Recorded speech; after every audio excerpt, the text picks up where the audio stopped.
Olá a todos, meu nome é João Henrique Maia de Souza, moro em Itaim, interior de São Paulo, e estou cursando licenciatura em História.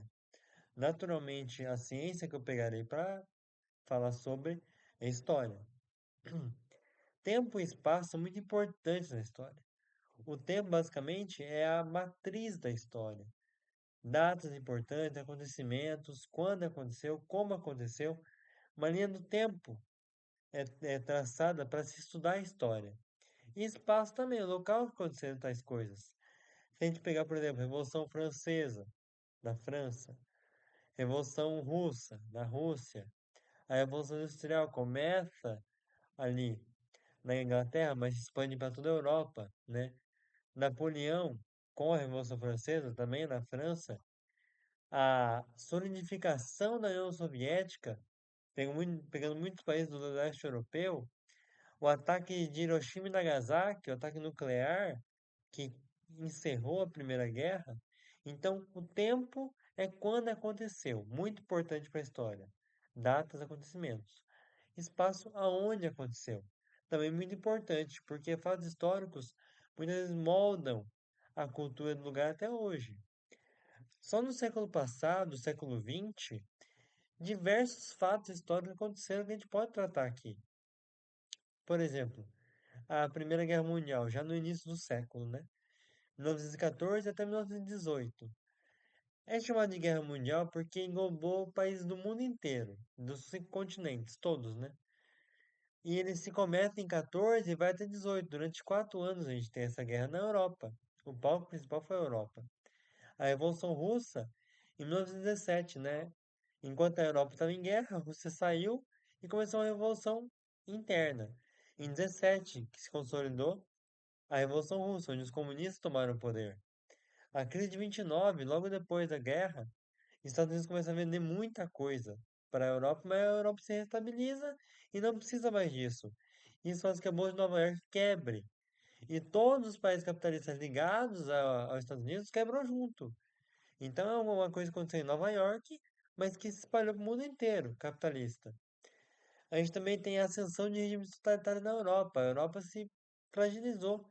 E muitos governos totalitários, como a Itália de Mussolini, a Alemanha de Adolf Hitler, a Espanha de Francisco Franco, Portugal de Salazar, muitos regimes totalitários na Europa vieram dessa guerra. E até mesmo o imperialismo japonês veio por causa da fragilidade do sistema. E aí, com essa subida de ditadores ao poder, a gente tem início da Segunda Guerra Mundial, onde a Hitler começa a anexar territórios e declara guerra. A Inglaterra declara guerra a Hitler. Essa guerra acontece de 39 a 45. Ela termina com a União Soviética ganhando da Alemanha, dividindo ela em dois.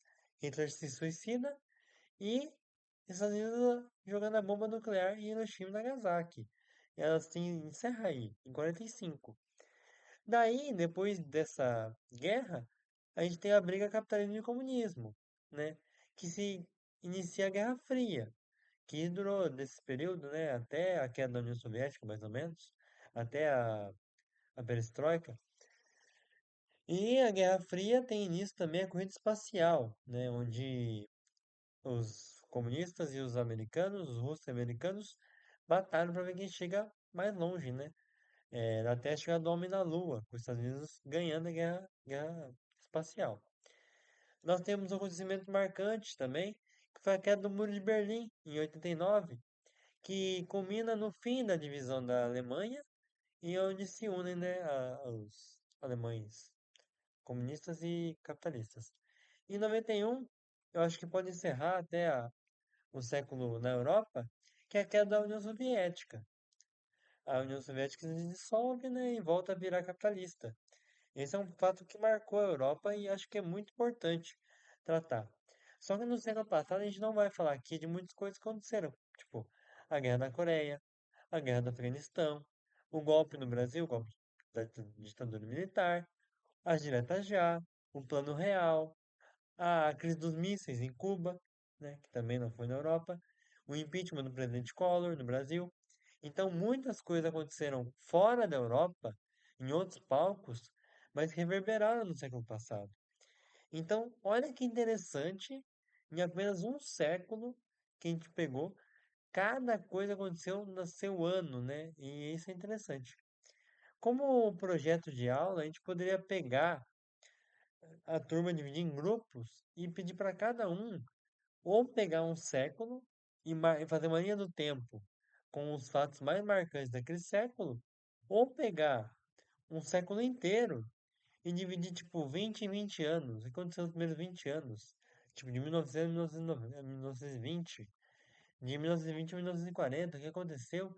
E cada turma fazer um grupo e depois a gente expor um cartaz com essa linha do tempo, né? Acho que seria muito interessante para as crianças saírem, os alunos saírem só da teoria e botarem a mão na massa, irem para a parte prática.